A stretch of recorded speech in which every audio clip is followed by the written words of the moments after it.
Perkenalkan, nama saya Ahmad Zaiful Mulki, kelas manajemen reguler sore dari Universitas Padang Cirebon. Tujuan saya membuat video ini untuk memenuhi tugas manajemen inovatif. Saya akan membahas human capital atau modal manusia.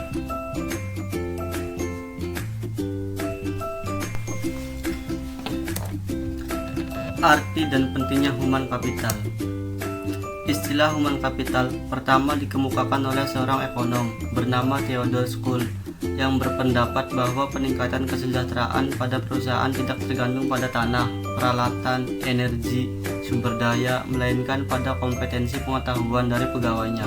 Kemudian ia mendeskripsikan posisi human capital sebagai kemampuan sumber daya manusia yang diperoleh melalui investasi pada sumber daya manusia, yang mendeskripsikan bahwa human capital terdiri dari 4 hal, yaitu yang pertama kemampuan, yang kedua perilaku, yang ketiga usaha, dan yang keempat waktu, dan semuanya ini dimiliki dan dikendalikan sepenuhnya oleh pegawai.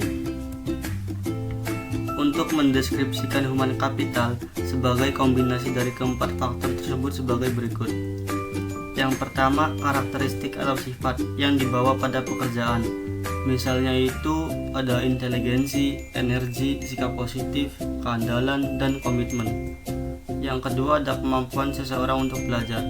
Misalnya itu kecerdasan, imajinasi, kreativitas, dan bakat. Dan yang ketiga ada motivasi untuk berbagi informasi dan pengetahuan, yaitu semangat tim dan orientasi tujuan.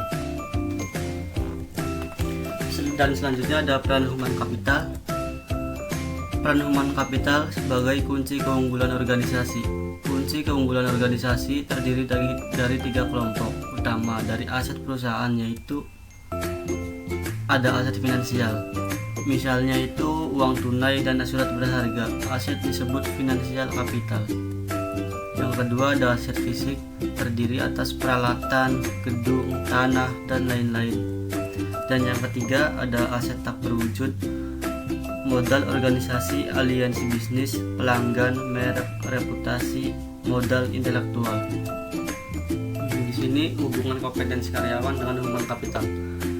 Dalam meningkatkan kompetensi karyawan, tantangan utama yang harus diperhatikan yaitu kompetensi harus sesuai dengan strategi bisnis, dan kompetensi perlu diciptakan melalui lebih dari satu mekanisme. 5 cara untuk meningkatkan kompetensi karyawan yaitu 5B. B pertama ada buy, yang artinya membeli, mengganti SDM yang lama dengan yang baru dan memiliki kualitas yang lebih baik. B yang kedua ada build atau membangun, investasi dilakukan terhadap SDM untuk meningkatkan kualitasnya menjadi lebih baik. Dan B yang ketiga ada borrow atau meminjam, penggunaan konsultan atau partner efektif memungkinkan berbagai pengetahuan dan desain kerja baru. Dan B yang keempat ada bonds atau melambung, perusahaan harus mengeluarkan karyawan yang bekerja di bawah standar. Dan B yang terakhir ada bin atau mengikat karyawan jangan keluar merupakan tindakan kritis pada semua tingkatan. Transformasi peran divisi SDM. Model konseptual yang dikemukakan oleh Ulrich menggambarkan bahwa transformasi divisi peran SDM yang didasarkan pada 2 dimensi utama, yaitu dimensi operasional dan dimensi strategis.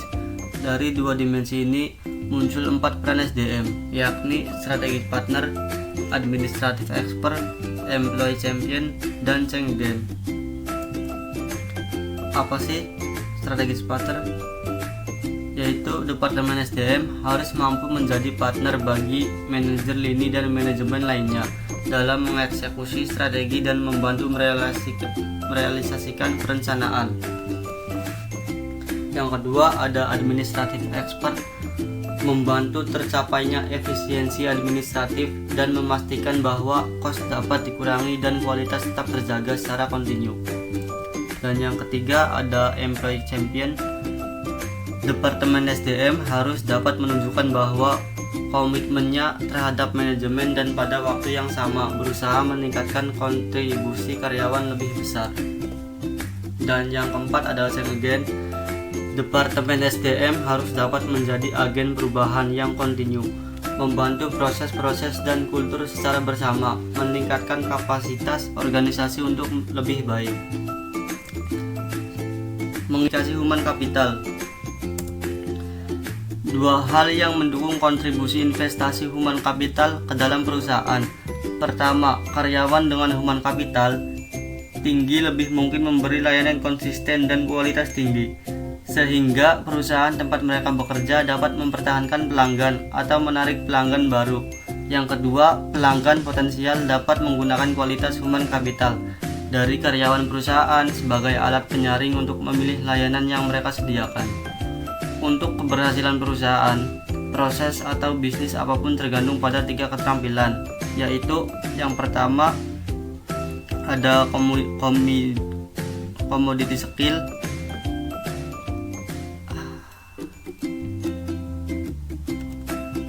selanjutnya mengidentifikasi human capital. Dua hal pendukung kontribusi investasi human capital ke dalam perusahaan. Pertama, karyawan dengan human capital tinggi lebih mungkin memberi layanan konsisten dan kualitas tinggi, sehingga perusahaan tempat mereka bekerja dapat mempertahankan pelanggan atau menarik pelanggan baru. Yang kedua, pelanggan potensial dapat menggunakan kualitas human capital dari karyawan perusahaan sebagai alat penyaring untuk memilih layanan yang mereka sediakan. Untuk keberhasilan perusahaan, proses atau bisnis apapun tergantung pada 3 keterampilan, yaitu yang pertama ada commodity skill, yaitu kemampuan tidak spesifik untuk bisnis tertentu, dapat langsung diperoleh dan lebih kurang sama nilainya bagi setiap bisnis. Misalnya itu kemampuan mengetik atau kemampuan komputer. Selanjutnya yang kedua ada leverage skill, yaitu pengetahuan yang meskipun tidak spesifik untuk perusahaan industri tetap relatif lebih berharga bagi perusahaan tertentu daripada perusahaan lain. Misalnya itu programmer di bank berbeda nilainya dengan programmer di perusahaan komputer. Dan yang ketiga ada proprietary skill, yaitu pengetahuan spesifik bagi perusahaan, misalnya hak paten. Sekian penjelasan dari saya, kurang lebihnya mohon maaf dan semoga bermanfaat. Wassalamualaikum warahmatullahi wabarakatuh.